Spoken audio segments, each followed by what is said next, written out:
আমাৰ পৰম পবিত্ৰ প্ৰভু যীশুখ্ৰীষ্টৰ নামত নমস্কাৰ প্ৰিয় শ্ৰোতা।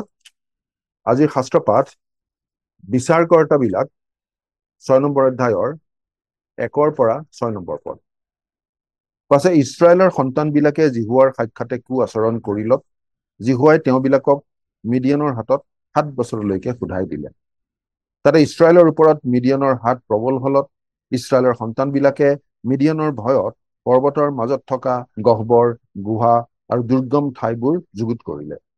ইছৰাইলে কঠীয়া সিঁচাৰ পাছত সেই মিডিয়নীয়া, অমালেকিয়া আৰু পূব দেশৰ লোকবিলাক আহে আৰু সিহঁতে তেওঁবিলাকৰ বিৰুদ্ধে আহি তেওঁবিলাকৰ সন্মুখত চাউনি পাতি খচালৈকে ভূমিত উৎপন্ন হোৱা সকলো শস্য নষ্ট কৰে আৰু ইছৰাইল দেশত খোৱা বস্তু আৰু মেৰ গৰু কি গাধ একোকে নেৰে। কাৰণ সিহঁতে নিজ নিজ পশু আৰু তম্বু লগত লৈ আহে। বাহুল্যৰ কাৰণে হৰিঙৰ জাকৰ দৰে আহে। সিহঁত আৰু সিহঁতৰ উট অসংখ্য আছিল আৰু উচ্ছন্ন কৰিবৰ অৰ্থে সিহঁতে দেশত সোমায়।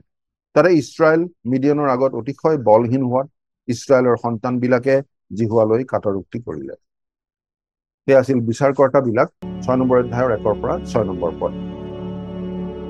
মানুহে পৰিশ্ৰম কৰিলে সেই পৰিশ্ৰমৰ সুফল ভোগ কৰিবলৈ নাপাবও পাৰে, যদিহে তাত ঈশ্বৰৰ আশীৰ্বাদ নাথাকে। কেতিয়াবা ঈশ্বৰৰ প্ৰতি পিঠি দিয়াৰ ফলত মানুহে বহুতো আশীৰ্বাদ হেৰুৱাব লগা হয়, শাস্তিও পাবলগীয়া হয়। বাইবেলত আমি ইয়াৰ ভালেমান উদাহৰণ পাওঁ। 40 বছৰ দেশত শান্তি বিৰাজ কৰাৰ পাছত ইছৰাইলৰ লোকবিলাকে ঈশ্বৰক পাহৰি গ'ল, ঈশ্বৰলৈ পিঠি দিলে। এয়া আছিল ইছৰাইল জাতিটোৰ ক্ষেত্ৰত প্ৰায় নিয়মীয়াকৈ ঘটি থকা কথা।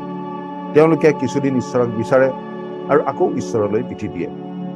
আমাৰ জীৱনত যেতিয়া সকলো ভালে কুশলে চলি থাকে, তেতিয়া আমি কেতিয়াবা কথাবোৰ গতানুগতিকভাৱে ল'বলৈ আৰম্ভ কৰোঁ আৰু ঈশ্বৰক যিমান গুৰুত্ব দিব লাগে সিমান গুৰুত্ব দিবলৈ আমি পাহৰি যাওঁ। ইছৰাইলৰ লোকবিলাকৰ ক্ষেত্ৰতো তেনেকুৱাই হৈছিল। তেওঁলোকে ঈশ্বৰক পাহৰি গ'ল। তাৰ শাস্তিস্বৰূপে তেওঁলোকক ঈশ্বৰে মিডিয়নীয়াবিলাকৰ হাতত 7 বছৰৰ বাবে সোধাই দিলে। মিডিয়নীয়াবোৰে ইছৰাইলৰ ওপৰত অত্যাচাৰ চলাব ধৰিলে।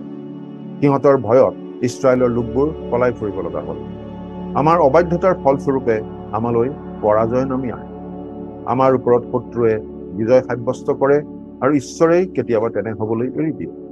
মিডিয়নীয়াবোৰে ইমান অত্যাচাৰ কৰিছিল যে ইছৰাইলৰ লোকবোৰে দেহে কেহে খাটি উৎপন্ন কৰা পথাৰৰ শস্যবোৰো সিহঁতে আহি নষ্ট কৰি পেলায়। পশুধনবোৰৰো অনিষ্ট সাধন কৰে। ইছৰাইলৰ লোকসকলৰ সকলো পৰিশ্ৰম অথলে যায়। সেইকাৰণে আমি মনত ৰখা উচিত, জিহুৱাই গৃহ নিৰ্মাণ নকৰিলে নিৰ্মাণ কৰোঁতাবিলাকৰ পৰিশ্ৰম বৃথা। জিহুৱাই নগৰ ৰক্ষা নকৰিলে পৰিয়াই পৰ দিয়াও মিছা। গীতমালা 127 নম্বৰ গীতৰ 1 নম্বৰ পদ। ইছৰাইলৰ লোকবোৰৰ ক্ষেত্ৰতো সেয়ে হৈছিল। সকলো অথলে গৈছিল কাৰণ ঈশ্বৰৰ সহায় তেওঁলোকৰ লগত নাছিল। কিন্তু 7 বছৰ পাছত তেওঁলোকে ঈশ্বৰলৈ কাটৰোক্তি কৰিলে আৰু ঈশ্বৰে গিদিয়নৰ নেতৃত্বত মাত্ৰ 300 লোকৰ জৰিয়তেই আচৰিত ধৰণে সেই মিডিয়নীয়াবোৰক পৰাস্ত কৰিলে। প্ৰাৰ্থনা কৰিম। স্বৰ্গত থকা পিতৃ ঈশ্বৰ, তুমি আশীৰ্বাদ কৰি থাকোঁতে আমাৰ ভাল দিনত আমি যেন তোমাক পাহৰি নাযাওঁ, তোমাক যেন সকলো সময়তে আমি মনত ৰাখোঁ আৰু আমাৰ সকলো কাম, সকলো আঁচনিত যেন তোমাৰেই সহায় আৰু আশীৰ্বাদ থাকে, যাতে সেইবোৰৰ সুফল আমি ভোগ কৰিবলৈ পাওঁ। এনে আশীৰ্বাদ কৰা। আজিৰ দিনটো তোমাৰ হাততে গতাইছোঁ। ত্ৰাণকৰ্তা প্ৰভু যীশুৰ নামত। আমেন।